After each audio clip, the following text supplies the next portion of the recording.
En cette journée symbolique, nous avons eu envie de vous raconter l'histoire d'un combat, celui de 12 femmes qui, en 1975, faisaient la une de l'actualité en Loire-Atlantique.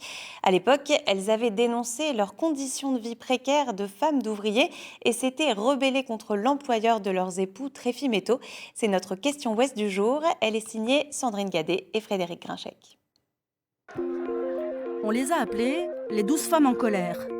Il y a 45 ans, des femmes de métallo en grève étaient jugées à Saint-Nazaire, accusées d'avoir séquestré le patron de leur mari. En quoi leur action a-t-elle permis de faire avancer la cause des femmes dans l'Ouest ? Retour sur un combat social et féminin qui a libéré la parole. Myriam et Geneviève. Leur mari faisait grève depuis 8 semaines quand elles ont reçu une lettre de la direction de l'usine, les incitant à pousser leur conjoint à reprendre le travail. Cette lettre, elles la reçoivent comme une provocation. Elles la brûlent, puis avec 10 autres épouses, montent dans le bureau du patron. Ah, c'était là-haut, Ouais, c'était de ce côté-là, effectivement. Ouais. le bureau de la direction. Ouais. Il y avait le bureau de la direction et à côté le bureau du secrétariat direction. Leur intention, c'est d'abord d'afficher leur solidarité avec leur mari, d'expliquer ensuite de vive voix au directeur ce qu'elles endurent au quotidien. On est monté dans son bureau pour défendre les salaires de nos maris, parce que c'était plutôt les salaires minimums. Alors on l'a retenu pendant 2h30, puis on a discuté gentiment. Il n'était pas à l'aise, ça faut le dire. Parce que ça doit faire mal de prendre en pleine figure la misère des gens. Je me souviens, je ne dirais pas laquelle c'était, qui disait qu'elle n'avait plus rien à bouffer, à donner à manger pour ses enfants.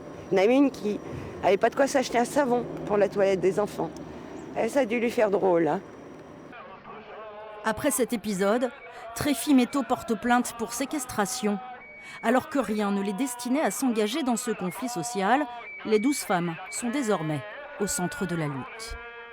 Ça a été le début de l'apprentissage de la lutte collective parce que à partir du moment qu'on était accusé, il a fallu organiser la résistance, populariser ce mouvement.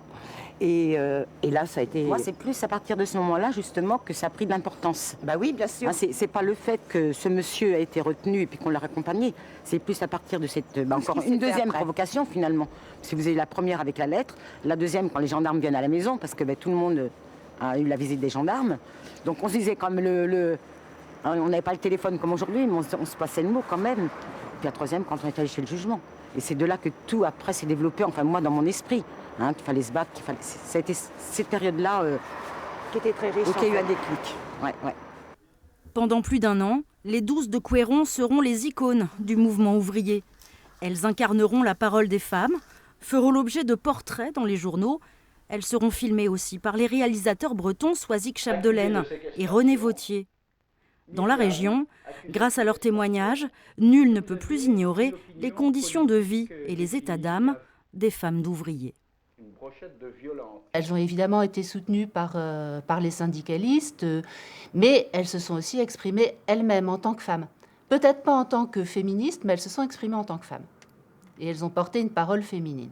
75, c'est quand même l'année de la légalisation de l'avortement. Enfin, c'est une année quand même assez phare dans l'histoire des droits des femmes. Et donc, à la fois, elles ont pu faire ce qu'elles ont fait parce qu'elles étaient portées aussi par cette ambiance et ce mouvement général de libération de la parole des femmes. Et en même temps, elles ont participé, du point de vue du monde ouvrier, à visibiliser la question des femmes ouvrières.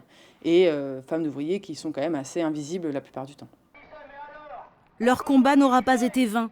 En 1977, le procès débouchera sur une victoire, un non-lieu. Elles obtiendront 10% d'augmentation pour leurs hommes et plus tard l'ouverture d'une section syndicale féminine au sein de l'usine. Depuis cette époque, Myriam et Geneviève n'ont jamais cessé de se battre pour leurs droits de travailleuses et de citoyennes. Ça m'évoque beaucoup de choses. Hein. Surtout la fierté d'être devenue ce que je suis aujourd'hui. Hein.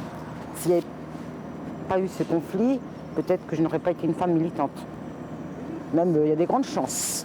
Il y a des grandes chances que je n'aurais pas été militante. Ce qu'on pouvait défendre, ce qu'on pouvait revendiquer, je crois qu'on en est encore là aujourd'hui, même si dans certains domaines, il y a eu un petit pas en avant, mais on en a fait 2 pas en arrière. Non, je crois que la lutte féministe, elle continuera encore longtemps pour la lutte des droits humains, tout simplement. C'est tellement lié.